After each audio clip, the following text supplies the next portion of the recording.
Yep. All right. Well, good morning, everybody. Let's go ahead and get started. I know we'll have people kind of trickling in, but when we have somebody of Terry Aiken's caliber with us, we don't want Oh, to please. waste one moment of his time. So, welcome to our virtual coffee and conversation yet again. Here we are, the month of September.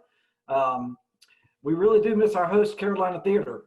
We wish we were there. This would be a whole lot better at the Carolina Theater, but alas, here we are doing the best we can and trying to get our mute buttons right on Zoom. So thank you all for joining us. We miss our catering partner, Deep Roots Market. Hopefully some of you all have visited them for some breakfast this morning or any of your grocery needs. We miss them as well. We have a digital drawing. I think I just saw Holly post the way that you can win in that drawing. You text PERK, P-E-R-K, to 55678 and fill out that registration. Our prize today is a $25 gift certificate to Deep Roots. So we continue to support them, and we'll get you some goodies if you win that prize. I need to thank our Circle of Champions this morning at the platinum level: a Legacy Federal Credit Union, Cone Health, Lincoln Financial Group, Reliant Federal Credit Union, and VF Corporation. At the gold level, Novant Health. At the silver level, Global Brands Group, Kelly Office Solutions, Ralph Lauren, Staunton Capital Inc., and Wake Forest Baptist Health. It is my pleasure this morning to introduce our guest with us this morning. For many of us, he needs no introduction, but I'm going to do that anyway. Terry Aiken joined Cone Health in 2009. He became the Chief Executive Officer of Cone Health 5 years later. Prior to joining Cone Health, he held progressively responsible senior executive positions at Harris Methodist Fort Worth Hospital and Presbyterian Hospital of Dallas. Both are part of the Texas Health Resources System. Cedars-Sinai Medical Center in Los Angeles and Washington Hospital Center, part of MedStar Health in Washington, D.C. Terry earned an MBA from the Wharton School at the University of Pennsylvania, along with a master's degree in social work from Penn. But I can tell you he's most proud of that bachelor's degree in psychology from Texas A&M University. He's an Aggie true and true. He was named to the Triad Business Journal's Most Admired CEO list in 2016. And he's led Cone Health to numerous national accolades, including the Watson Top 100 and Everest Awards, the CMS Hospital Compare 5-star ratings for quality, and top performer status nationally among Medicare Shared Savings Next Generation Participating Accountable Care Organizations. That's hard to say that quickly. That's a lot of awards. He's held many leadership and volunteer positions in healthcare across the state and nation. I think he just said he's got an all-day retreat at the state level for one of those organizations. And he's of course very active in our Greensboro community, including he's the past chair of the Greensboro Chamber of Commerce and the Guilford County Economic Development Alliance.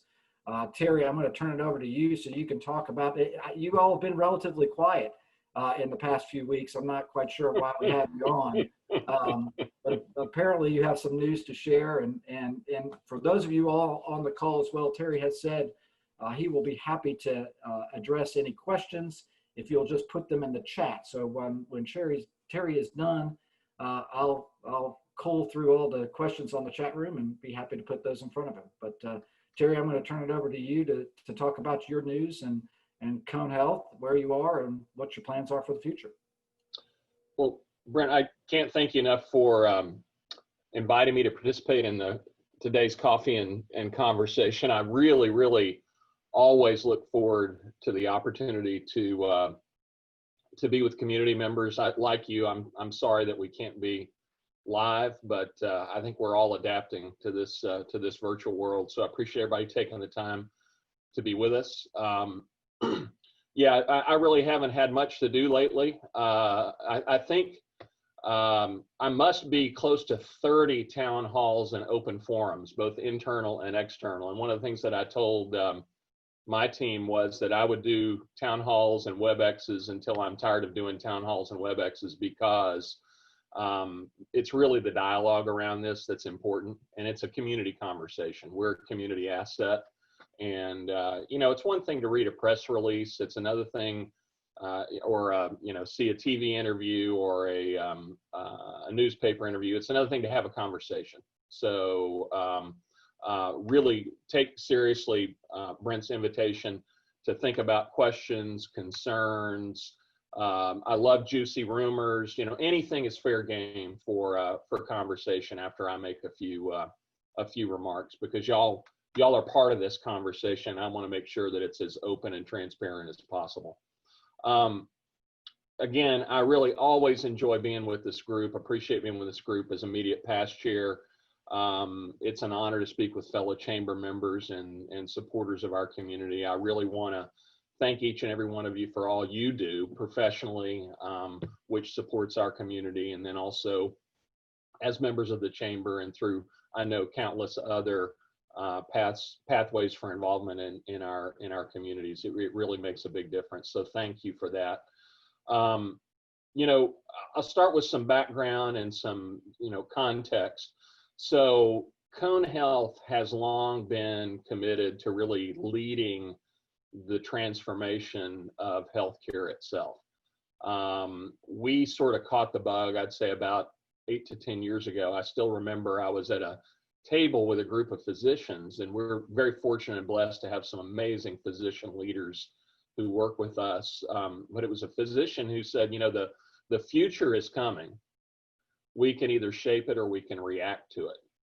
And our organization, starting really with our board and our executive team and our medical staff and our staff down to the front lines, really got inspired by the idea that we could actually proactively shape a bold future. And I don't think anybody out there would disagree with me when I say our healthcare system in the United States has a few problems and a few challenges, and we need to improve it. We're big believers at Cone Health that in order to improve healthcare, in order to improve health, in order to increase affordability, which has got to happen, that we've got to drive toward what we call value-based healthcare. The traditional model of healthcare was one where the sicker you are, the more we do to you, the more we get paid. Now, what's wrong with that picture fundamentally, right? And generally, we build a hospital and we wait for you to get sick, and then you come on over and we take care of you. Well, we're always going to need to do a good job at that. But more and more, it's about our health system partnering with you to support you in staying well and healthy proactively in the community, in your home, helping people manage chronic diseases, chronic heart failure, diabetes, et cetera. Those kinds of conditions that typically have folks bounce in and out of the hospital. So that proactive approach to health and wellness is really what we've been about for quite some time.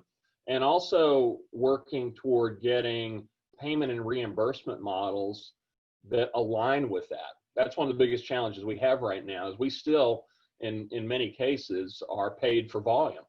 And so we're really working hard, including with insurance partners and payers, with Medicare, to transform both the model of care and the payment mechanisms for care.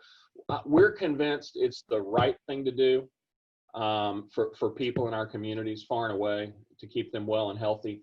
And the elegant thing is, it is far and away the most cost-effective approach, much more cost-effective than the old traditional volume-based model. So that's really who we've been. That's been our DNA. We've kind of been out on the leading edge. Some would say the bleeding edge for the state and the nation. We've gotten some recognition for it. It's not been the easy path, but we think it's the right path. So for about the last 2 years, from a position of strength, and I will say that Cone Health is a very strong organization. We're strong clinically, we're strong financially. We have been looking to find proactively a partner who is like-minded around value and around that journey to value and around really shaping the future, and a partner that would allow us to move farther, faster, a partner that would allow us to be better and stronger and enhance what we do for our communities really for many generations to come, and sustain what we do for our communities for many generations to come, and serve even more as a national model for what really the transformation of healthcare can look like. So we're excited. I mean, it was a very, very deliberate, in-depth process. We're excited that we believe we've found that partner in Sentara Healthcare out of Norfolk, Virginia.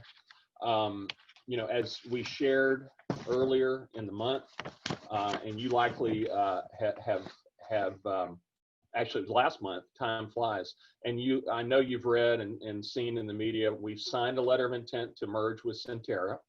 We're now in a due diligence process, which will also have us be subject to regulatory review. If all goes as planned, we think mid 2021, calendar 2021 is a reasonable target to assume for consummation of the merger. I'm pleased to say that our board of trustees, we have just a phenomenal board of trustees. I've never been around a group of more committed people who really have taken this seriously. They voted unanimously to move forward with this letter of intent. I think that says something. This really will be about combining the best of two nationally recognized organizations. A number of the accolades that we've been fortunate enough to get in recent years really are mirrored by Sentara. They tend to be right up there in the rarefied air of some of the best quality in the nation, for example. And we think that, again, together we'll be able to do more than either of us could do alone. We'll be able to move farther, faster. It's going to be about more care for more people in more places. It's going to be about more choices. It's going to be about affordability. And I think hopefully all those things resonate with folks who are in our meeting today. So it's really about the future of healthcare in our region and beyond. That's how our board and our leadership team approach this. You know, one of the things that I want to stress, we're becoming part of a larger combined organization, which will have its primary corporate headquarters in Norfolk, Virginia. What I want to say is, though, that Cone Health is not going anywhere. We're not going to stop being who we are. People can expect to receive the same excellent care in the same places from the same people. This is going to allow us to do even more of that, and to do it better, and to be stronger, and to sustain it long into the future. So your health system is only going to get stronger and better, and really be in an improved position over the long haul to do the best by our communities. Which and we are a not-for-profit organization. We belong to you. We belong to the community, and we take that very seriously. Our board takes that very, very seriously. And I want to again emphasize that both organizations are coming at this from a position of strength. As someone said, there was no urge to merge, right? There was no, major financial threat. The pandemic didn't force us into this. In fact, the vote came before the pandemic hit, and then we just sort of put things on pause as we were trying to get ourselves stabilized with COVID-19 and everything that's brought. By the way, I should thank everybody on the call for your support through this pandemic. My goodness, what an unprecedented time. And I'm thankful that certainly today we have a more stable situation where we're sort of operating in two worlds. I think our health system activity is probably at about 95% overall of what it was pre-COVID. Which is a good thing. One of the things I was most worried about is that people were foregoing care or delaying care, and I don't think we're seeing as much of that. But certainly in the early days of COVID, it was very, very scary and unpredictable. We were all trying to get our bearings. So I want to thank everybody for your partnership, your support. I know that it has involved significant sacrifice and pain points, including for a number of businesses. But I think that we're in a position now where we've at least got it manageable. This thing is not over. I spoke with unfortunately, one of our nursing leaders, senior nursing leaders yesterday, who just came through an 18-day course dealing with COVID. And she shared with me that it was the sickest that she'd ever been. She really, because of her oxygen saturation, never came into the hospital, but was on the edge several times. So sick as she's ever been, scared as she's ever been, she said, "Terry, I'm here to tell you this thing is not over." And she's someone who knows to be very careful out in the community. You know, she thought of maybe a couple of places where she was out and about, and perhaps not as careful as she should have been. But I would just encourage everyone, I know that's not the topic of today, but wear masks, socially distance. Please wear masks, socially distance. Not a political issue, it's a public health issue. So I'll get off my soapbox on that. But I just wanted to thank you all very much and acknowledge that these have been some unprecedented times. Back to Sentara, we're convinced that we share compatible cultures, very similar missions. You trace our roots all the way back to our founding with funding from Bertha Cone in memory of her husband Moses, and the commitment to care for all, to care for those in need. Sentara is the same way, deep roots going all the way back. In fact, their founding was the late 1800s. So they're even older than we are, but very similar in terms of knowing what we're about, who we're here to serve, and why we do that. And then very similar orientations toward value, toward really leading the transformation, being the future, high standards of quality, growth in terms of numbers of people that we care for and are responsible for in a value-based world, and then innovation and really reinventing care models. I mean, you can imagine what it takes to invest in the access to care that's necessary for people to proactively manage their health and well-being versus the more episodic reactive approach that's been the tradition of the past. That's a big transformation, a big shift. So in addition to our shared vision, there are a number of key benefits that I can point out, and I'm just going to hit the highlights because there are numerous others, and I'm sure there are others that we haven't even thought of or discovered yet. But one is this is going to give us access to more resources faster than we otherwise would have in the form of capital. And so what that's going to mean is expansion and enhancement of facilities, probably enhancement of programs that are hospital-based, but maybe even more importantly, expansion of access out in our communities. Again, in a value-based world, that's the key, access. So think about traditional access like doctors' offices, clinics, urgent care centers, to have more of those geographically distributed closer to people's homes. That's really, really important. And then I had been saying non-traditional access, but it's becoming so traditional that I almost can't say that anymore. But, you know, virtual digital access. We have learned so much through this pandemic about what's possible in that regard. You know, necessity being the mother of invention. I think our utilization of virtual digital healthcare at its peak during the pandemic was something like 10 times higher than it had ever been before. So we want to harness that. So often it is as effective, if not more effective, than in-person in-person care.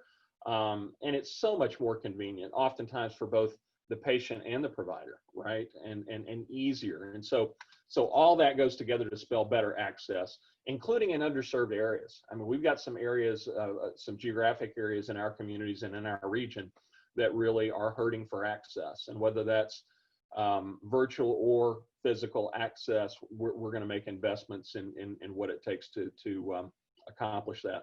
A new approach to healthcare insurance. You all are aware that, or most of you are probably aware that Cone Health has been in the insurance business for a number of years now. We have a Medicare Advantage plan, Health Team Advantage, with about 15,000 enrollees. It's been successful, but one of our major objectives has been to scale that plan, to make it available to more people. Sentara has an even larger health plan by many orders of magnitude. They have nearly 900,000 enrollees in Optima Health, which primarily serves commercial insurance individuals and businesses, as well as Medicaid. And you all are aware that we've still got some things in play in this state with regard to what Medicaid is going to look like and how it's all going to shake out. But as that comes together, Sentara will be a huge resource to us in terms of know-how, capability, resources, infrastructure. and of course on the commercial side, combining all those health plan offerings, we're excited and are convinced that it's going to allow us to bring together the provision of healthcare with the payment for that healthcare in ways that align incentives and allow us to do some pretty creative things to maximize the value that goes to individuals and businesses, and to offer a competitive option, a competitive choice to individuals and businesses for their healthcare insurance. So we're really excited about being in a position to do that. And then also, this is going to free up significant dollars from Cone Health's investment portfolios that will allow us to fund our existing foundations at higher levels. So existing foundations, think of the Cone Health Foundation, think of Impact Aliments, a few smaller ones, but to increase their funding so that they can expand the good works that they do to meet some of the most profound needs across our communities. And then very likely will allow us to create an additional foundation, which will have as its focus innovation in healthcare, innovation around access. Very likely will be in a position to address some of the fundamental upstream social determinants of healthcare. You think about the basics like housing and food and employability and transportation and just all kinds of things that impact healthcare and health status. And very likely we will, through that foundation, be able to do some really innovative, creative things, including with partnerships with academic institutions and other community-based organizations, really that can benefit our region, but also be replicable across the state and hopefully beyond. So we're really, really excited about that. We think that's a good news story. Cone Health, or I should say Centera, like Cone Health, is a very community-centric organization. We're big believers that healthcare is a local, regional endeavor. And so one of the things that I want to just offer assurance around is, this idea that, and I say it often, Cone Health has to be not just in the community, but of the community. And what that looks like is participation. It looks like our people participating in the community, whether it's through board leadership or volunteer activities, sponsorships, donations. Our intent is to maintain every bit of that, and if anything, enhance that, because we have to continue to be this community's, this region's healthcare system and take very seriously our responsibility in the broader communities that we serve. So again, the major thrust of this is about healthcare being better and stronger and faster, better, stronger, more quickly than we could achieve on our own, and sustainable for many, many generations to come at a very, very high level. A big theme is transformation. To really be, we're going to have sort of critical mass that's going to allow us, we think, to really exemplify and hopefully move the mark in terms of what needs to happen in healthcare, frankly, across our nation. So we're really excited about that. More care to more people in more places with more options to pay for it. Again, my hope is that all that resonates. I think it's a good news story. I've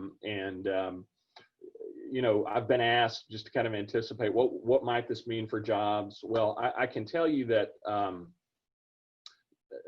anytime two organizations come together, it's natural, it's advisable for us to look for efficiencies or duplication or places we can economize.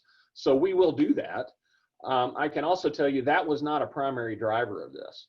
But over the course of 2+ years that we're convinced it will take to actually integrate and combine our organizations, if this merger goes through, we will be deliberate, thoughtful, planful about how we would take advantage of those opportunities.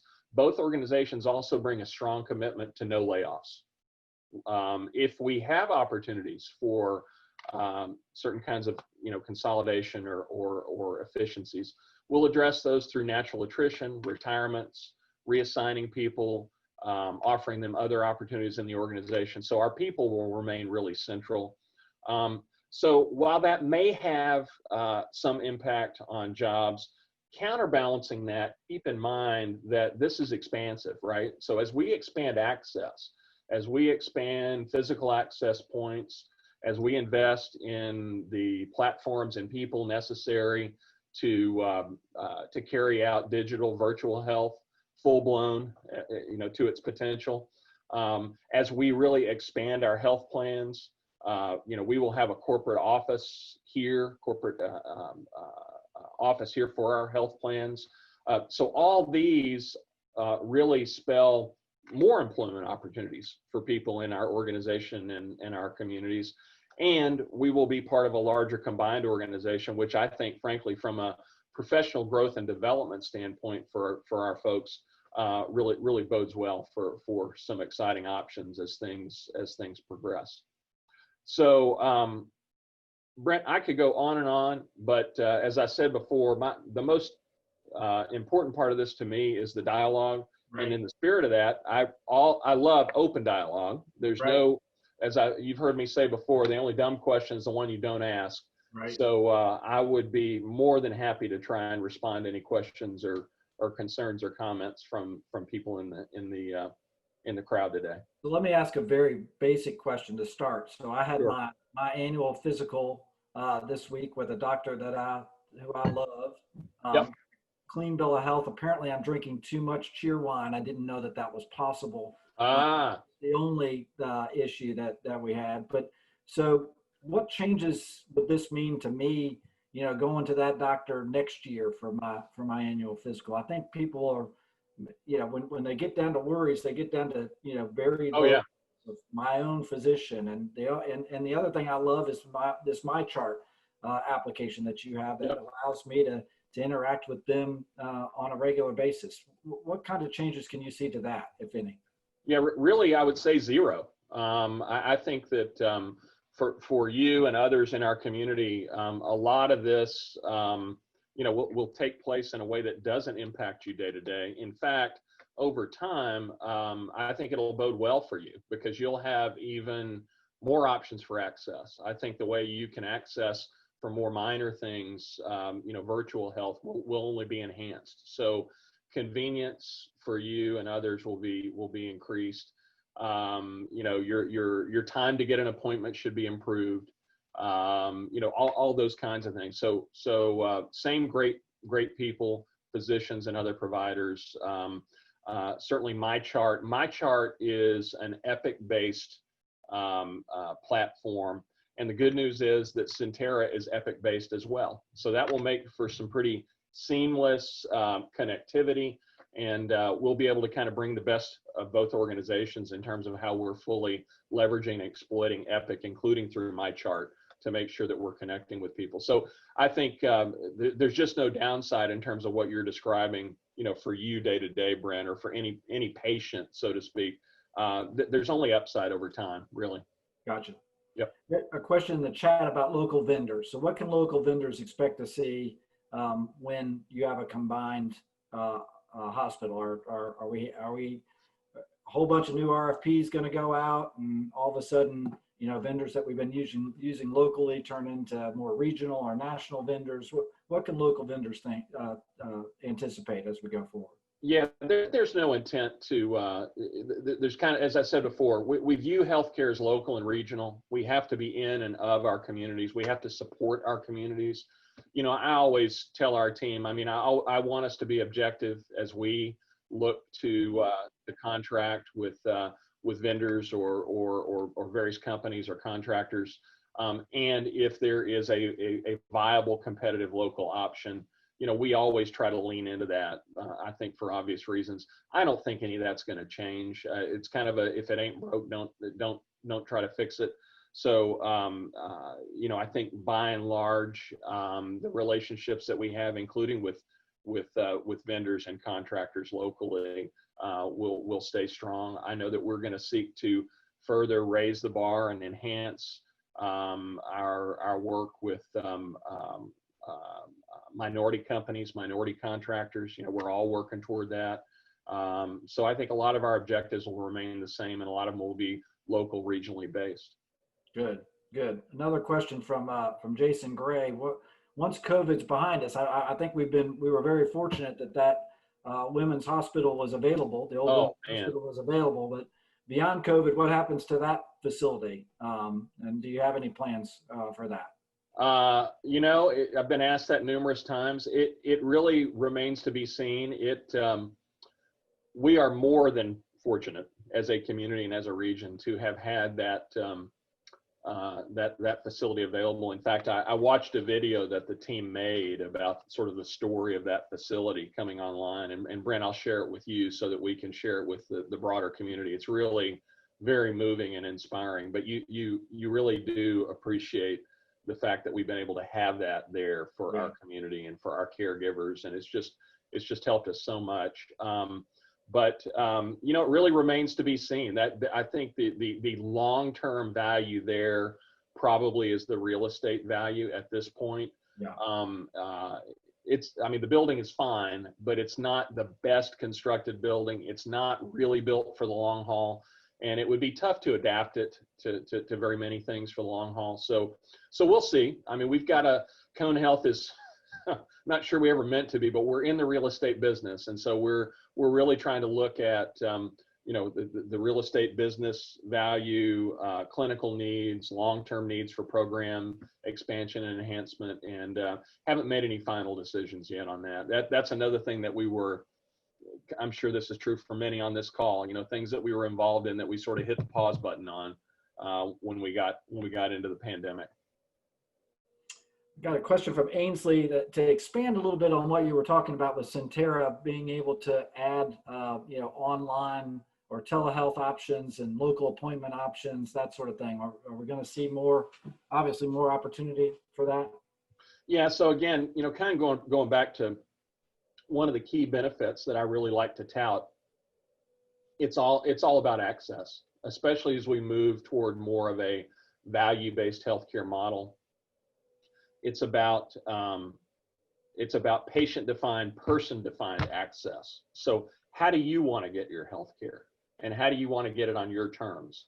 And so in order to do that, we've got to have a very robust technology platform that takes significant investment, both to implement and maintain, to really exploit opportunities for digital virtual healthcare in all its forms. And so this is going to allow us to make bigger investments in that type of platform faster than we would be able to do on our own. So yes, absolutely, that will be enhanced and with a velocity that we otherwise wouldn't have. And then as we expand physical access, as we expand the geographies where we currently have a physical presence, as we work on, as virtual access improves, physical access improves, because it makes for better efficiency for everybody. So existing physicians and other providers can actually see more patients under better circumstances more efficiently. Mm-hmm. So it'll make for getting more out of what we get, and it'll also, more out of what we have, in addition to adding resources to expand. And Brent, let me just say a word, because this is something that I don't often have the opportunity to talk about. I want to talk again about value-based healthcare. So value-based healthcare, when I use that term, it's really about healthcare that is of the highest possible quality, health status that is of the highest possible quality and caliber and level, accessibility that is at the highest possible level on the individual's terms, provided as economically and cost effectively as possible. So it's really a merger of those kinds of things. And we're convinced, again, if the old world was volume based, the new world is value based. And it's about me partnering with you to keep you well and healthy and manage your healthcare outside the hospital to the greatest degree possible. So that's really just to kind of make value-based healthcare. We throw that term around. It's not second nature for a lot of people, but that's really what we're talking about. Got it. Really good question here. That's one of those magic wand questions that, recognizing the complexity of a healthcare system. If you could wave a magic wand, what would be your one wish to improve healthcare in the United States? Oh, wow. It would be that we actually have our payment and financing models oriented to reward and incentivize value-based care.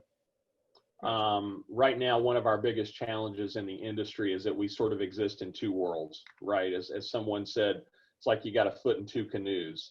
You've got this volume-based world where the more you do, the more you get paid. And then a value-based world where the healthier you keep people and the more you keep them out of the hospital, the more you get paid. So, we really need to find a convergence such that we're all in one canoe. I think that's probably the biggest challenge for our industry right now. And, there are a lot of conflicting interests. There's a lot of conflicting politics, conflicting economic interests that sort of keep us a little bit stuck in current state. But I'm hopeful and optimistic that as I like to say, the value imperative will prevail. I mean, it has to. It's the only thing ultimately long-term that's going to be sustainable clinically and economically for our nation. Another question on health insurance. Local, when you announced on August 16th, you'll offer a new local approach to affordable health insurance. Can you talk a little bit more about that? I think we've got some folks who are joining in kind of. Yeah, so we've enjoyed really strong partnerships with existing insurance companies and payers and have a lot of respect and appreciation for them, and nothing will change about those relationships. We fully intend to continue to partner with them. This is simply going to allow us to have another option for people when it comes to health insurance, hopefully another competitive option, and one that comes from an organization where that health insurance is integrated with another part of the organization that also provides the care.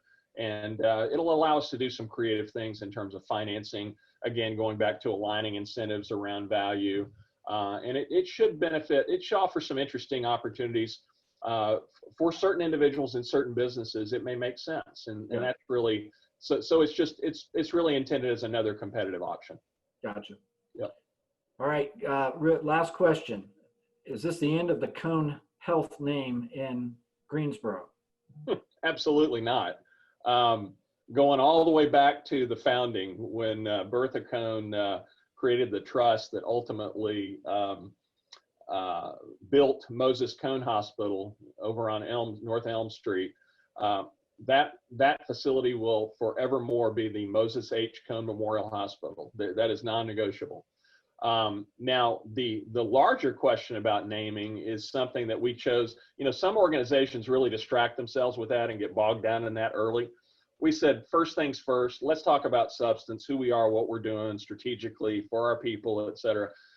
Ultimately, what we're going to do as part of this due diligence is, through some outside market research, really understand in both markets and across both markets what the best approach is. We know that Cone Health has good brand equity, if you will, just as Centera does up in the regions that they serve. So what we'll be solving for really is, how do we build on that, but how do we also find through naming or nomenclature a way to tie ourselves together? So that's what we'll be solving for. We'll do it with input from the community about what will be meaningful and resonate for them, but that's yet to come.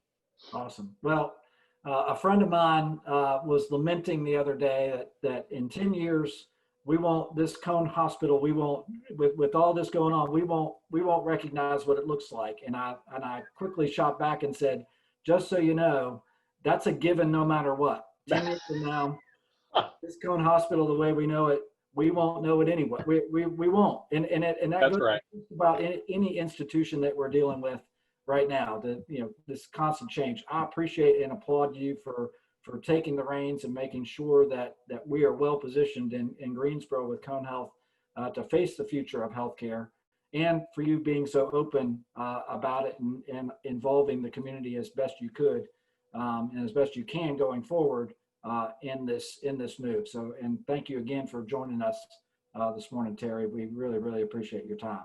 Well, it's been an absolute pleasure for me, and Brent, I'll do this anytime. As I said, we're committed to being open and transparent as this progresses.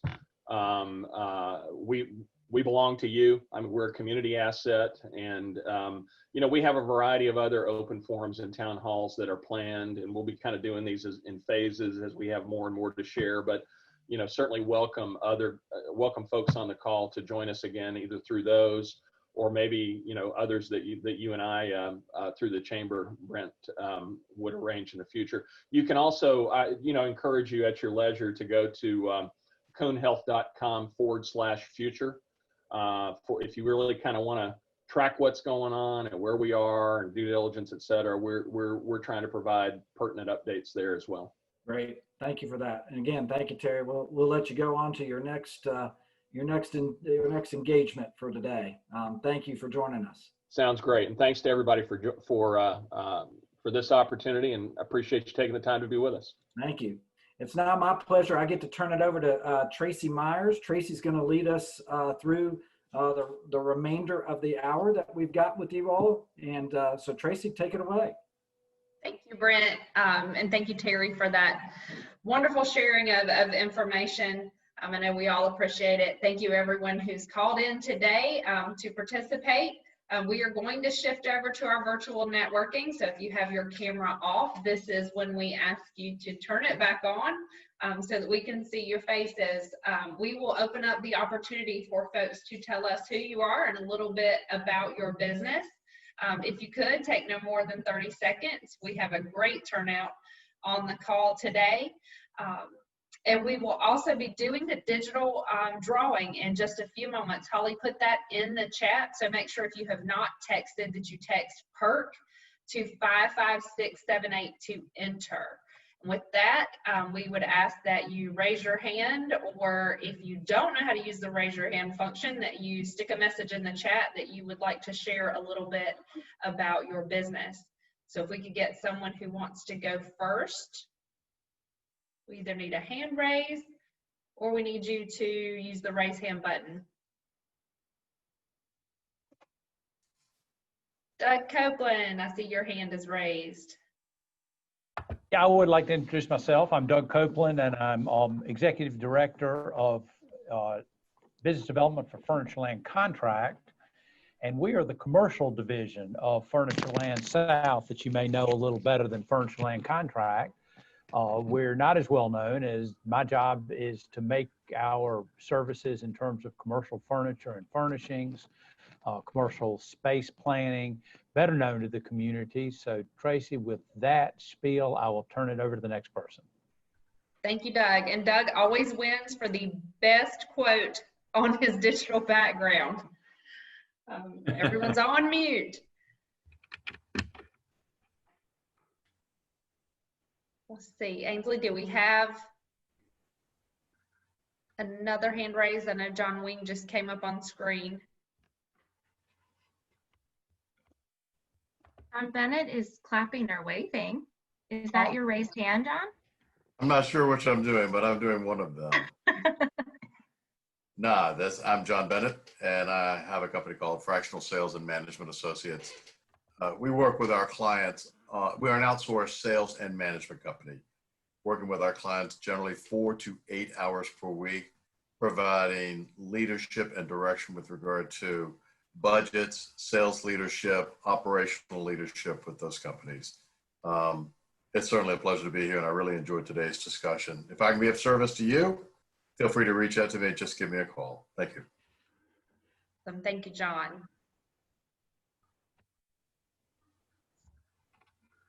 Let's see who's next. Everyone was so enthralled with Terry today that, we're not ready to talk. We were in the listening. Don't be shy. Raise your hand. Okay, I will. There's John. Good morning, everyone. Hi, John Bennett. How are you? Good. Good deal. That was a great presentation. I enjoyed it too. And I must say, I'm thrilled to hear him mention that the part about Health Team Advantage, the Medicare Advantage team, because I became eligible just a few days ago for that. And I'm taking full advantage of it. It's a great program, and it's local. They're here in Greensboro, which is really nice. But anyway, I'm John Wing. I'm with the JER HR group.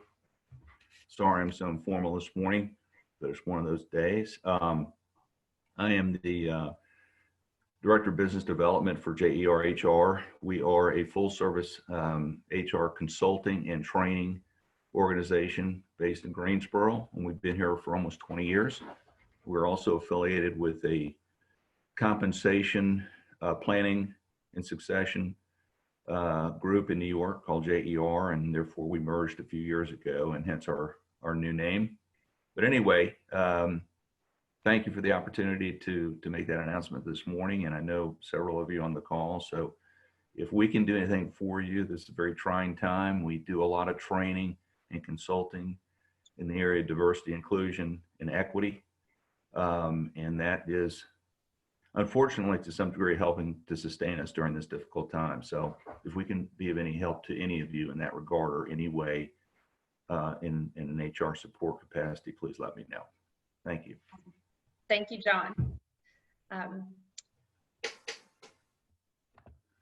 We've got a couple more who've let us know that they are willing to share. But before we move to that, I do want to announce our winner for the raffle.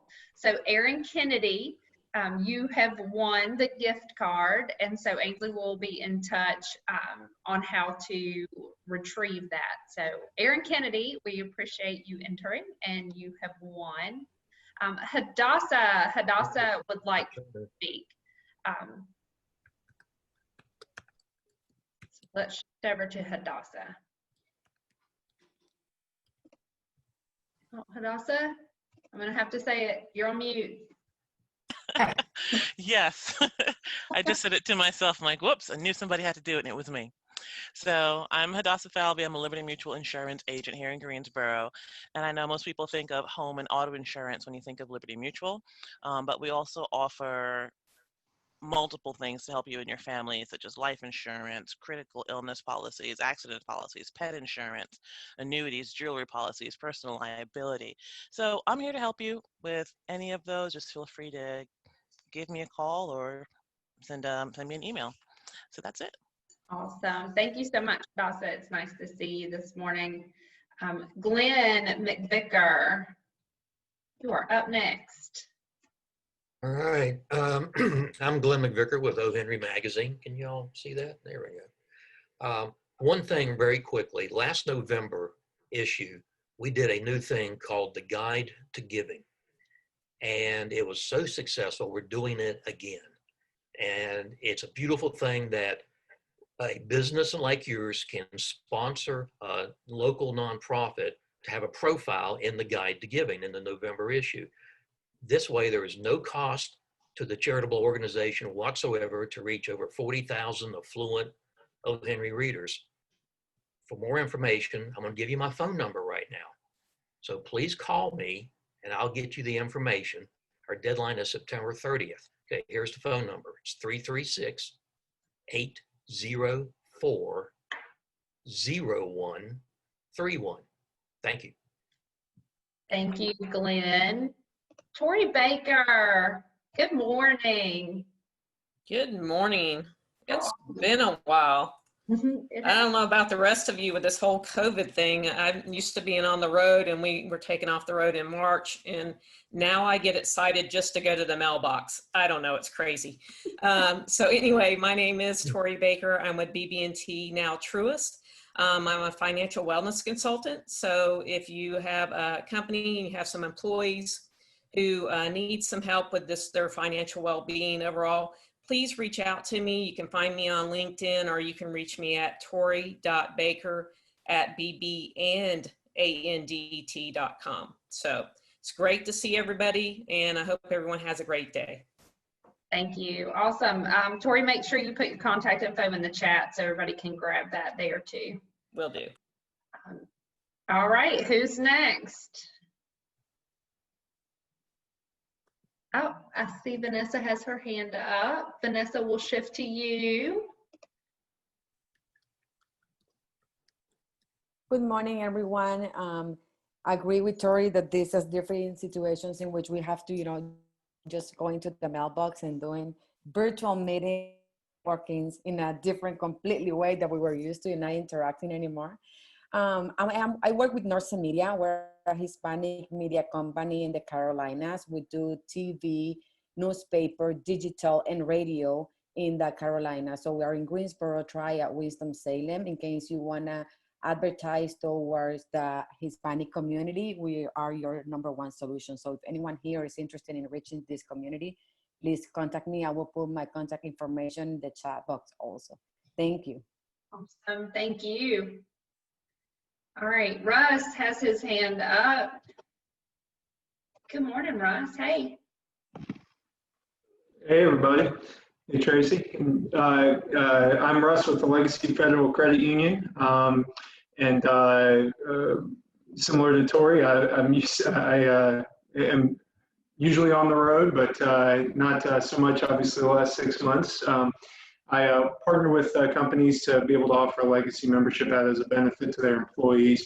I'll put my email in the chat. Let us know if there's anything that we can do for you. But we've started the process. We've reopened our branches at abbreviated hours, but those branches in Guilford County have been reopened there. So for anybody that was needing to get out there, those are back open. All right. Awesome. While we're waiting to see who is next, I did want to point out we have a very exciting event coming up. Well, first off, we have golf on Monday. So we are so thrilled to be back in person with an event on Monday. So if you're not playing in the golf tournament, we will miss seeing you. If you are playing, we are so excited to get to see some of you in person. But wanted to mention our Impact Leadership Conference. So we announced earlier in the year that we would be doing a national level leadership conference this October, and we're very excited to be getting close to those dates. It will be 2 half days on October 22nd and October 23rd. And we will be discussing change and disruption, which is a topic that we picked at the end of last year, not knowing how relevant it would be by this October. So we knew it was a great topic for Greensboro, and that has become even more true over the last several months. So if you are interested in checking that out, go to impactgso.com, and we'll stick that in the chat for information on our speakers and our session topics and how to purchase tickets or sponsorships. We are so excited about that event, and we hope that you guys will be able to join us. Anyone else want to speak for a brief second this morning?